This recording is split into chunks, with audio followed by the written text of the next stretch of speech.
And we're back for another episode. In this episode we're going to be unlocking Ramuh Extreme. So after having finished the 2.3 story mode, and also after having done Leviathan Extreme and Thornmarch Extreme, you can now unlock Ramuh Extreme by coming and talking to Scarlet outside of the Twin Adder headquarters here in Gridania. So anyway, hello from Mithrie. So the quest is called Judgement Bolts and Lightning. So Lieutenant Scarlet would ask your aid in investigating the resurgence of a primal. So, well, if it isn't the Slayer of Ramuh come to see me in the flesh, how fortunate that you should happen by. I was in fact on the verge of sending a runner to track you down. We've had some troubling news from the Sylphs of Little Solace. It appears that the Lord of Levin walks the Twelves Wood yet again. From what I understand, the Elder Seedseer explanation your last encounter with the Primal was a relatively peaceful affair. That was a battle, eh? But one for which Ramuh did not begrudge your victory. Why then has he returned to the forest? 'Tis you, Lieutenant Menethil, whom fate has chosen to uncover the answer to that question. It seems that Frixio, the Sylph Elder, would discuss the matter with you personally. Speak first with Delexia in Little Solace, and she will announce your arrival to their leader. I would also consider it a favour if you would pass along aught you learn to the Scions. As I understand it, Archon Uriange is a keen scholar in the field of all matters primal. Pray make your final report to him. Okay, so let's now head to Little Solace, which is an East Shroud. I'm just going to teleport to Hawthorne Hut. Remember, when accessing maps, you can now click on the teleport points to be able to get there straight away, which was a feature they added in the last patch.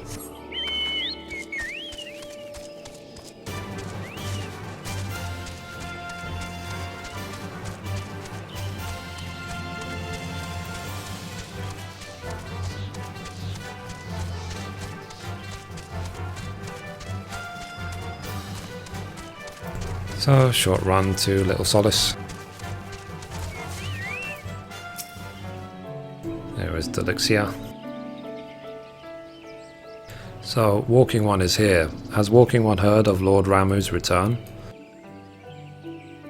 Then this one does not need to explain. Walking One should wait here while this one fetches Elder One.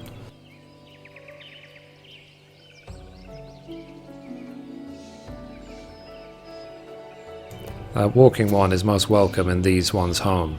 The gentle sighs of winds and trees and brooks told these ones of Walking One's peaceful words with Lord Ramuh. These ones also heard the Thunderous One challenge Walking One to battle.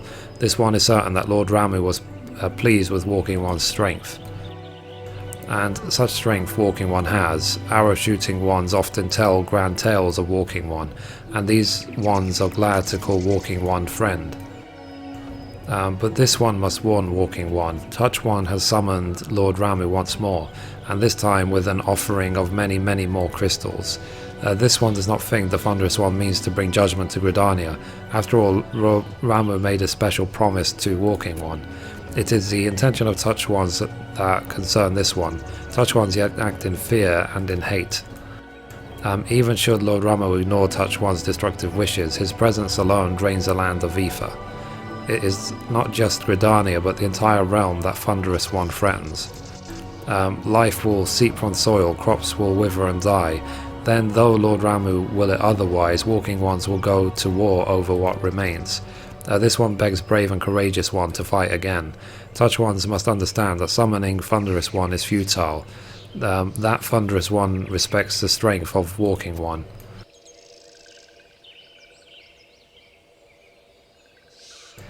Thank you. This one knew Walking One would do the right thing.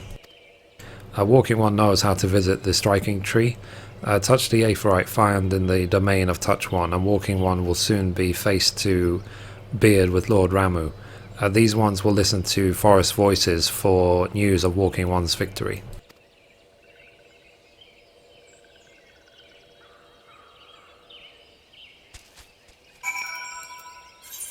Okay, so we need to head to the Aetheryte, which is deep within the Sylphlands right here. so it's quite a run. So talking about Ramuh himself, if for anyone who's actually seen the story or might have skipped the story, Ramuh was obviously summoned by the Touch Sylphs, as it is let's say motive to do, and he basically said to Mithrie that it is not his intention to do any damage really to anyone at all if there is a worthy champion to his cause, which Mithrie or you as a player, being the bringer of light, happen to be. And then he challenges you to a battle just to test your strength. So it's not about whether he will destroy or not destroy or whatever. He just wants to test your strength. And once you've defeated him, then he's like, okay, well, you're strong enough for me, so I'm all happy. That's it.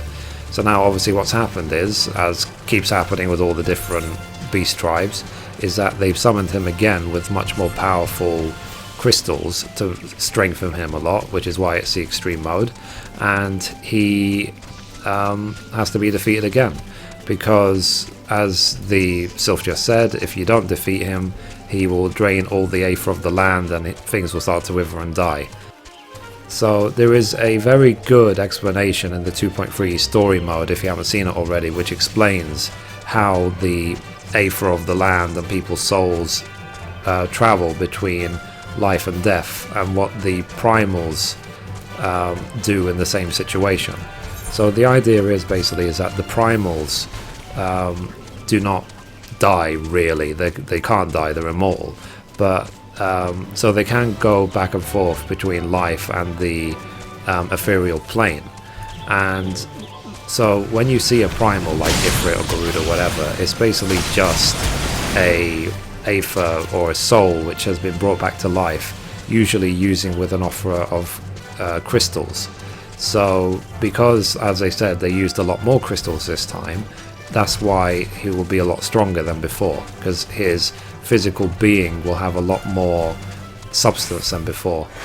So anyway, here's the Sylph Crown's Aetherite, so let's attune.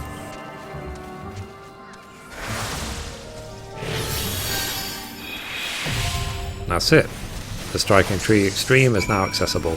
So anyway, that's it for this episode. Thank you for watching, and as always, goodbye from me, and goodbye from Mithrie.